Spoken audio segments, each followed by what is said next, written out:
So should we stigmatize pedophiles? The answer is no, and I will show you during my video that it's even counterproductive, especially for children. So let's go for the video. Before, I have some questions for you guys. The first is, why you hate so much pedophiles? Like pedophiles that never commit any crimes. Why you hate even this category of pedophiles?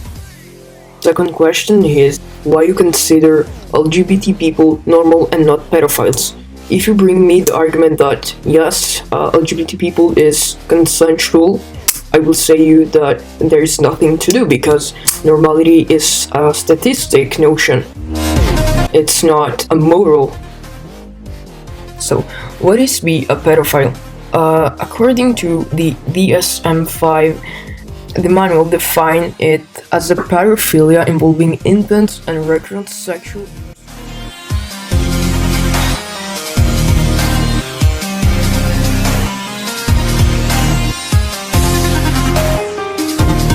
There are multiple definitions of pedophilia, pedophile, but for synthesize all of them, what that means it's bisexual attract kids. And I want you to remember, guys, that bisexual attract to kids isn't a crime. Be a pedophile isn't a crime.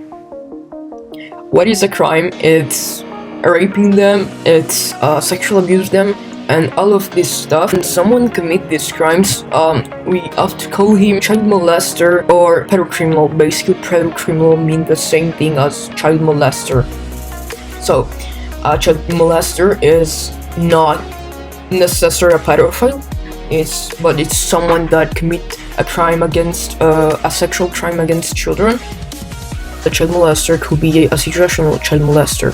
So a situational offender is a person who commits a crime under certain circumstances but normally is not inclined to commit crimes and is would like to repeat the offense.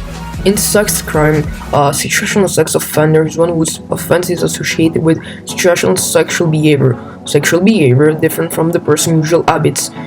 So this term is in opposition to the preferential offender, whose offense is associated with the person's preferential behavior. So child molester or pedocriminal could be a situational child molester, or in the case, if it's a pedophile, could be a preferential child molester, preferential pedocriminal, basically. So here there is multiple scenarios of situational offender. They can be family members, teacher, coach, babysitters, and most juvenile offenders. So there is a lot of example here. It could be a grandfather that never abuses his own children but molests his grandchildren. A teacher that seduces a student from their class, and a boy that sexually abuses his sister and their friend during a play date. Basically, the central problem with using the word pedophile to describe those who commit illegal acts of sexual violence against children is that the majority of them are not even pedophiles.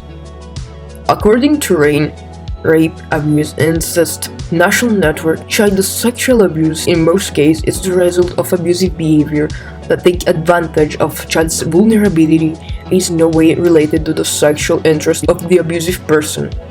In fact, only between 25 and 50% of offenders against children are estimated to be pedophiles. So this is based on a taxometric analysis. Most pedocriminals do not find themselves sexually attracted to their targets and are instead most often recognized as situational offenders.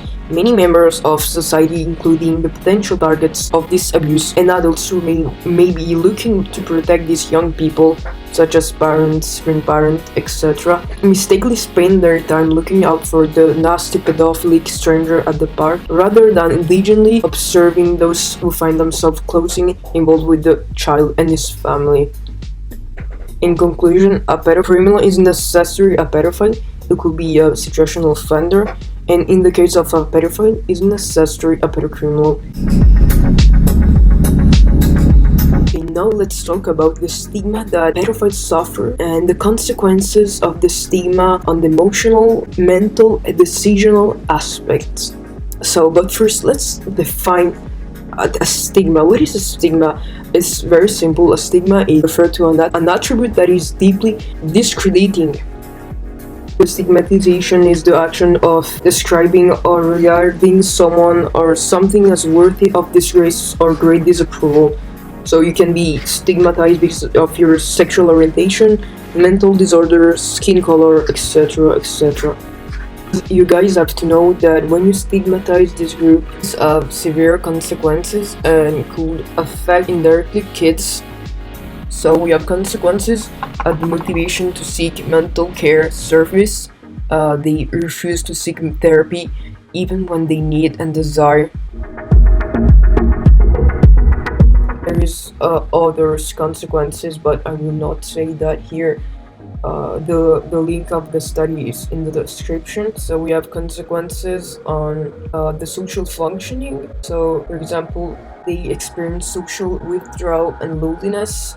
There is a lack of support and control, and they join a profound circle of people with pedophilia. As you guys can see, it's completely dumb, discriminate, stigmatize, or spread disgusting stereotypes about this group. So these increase the likelihood for a pedophile to commit a crime.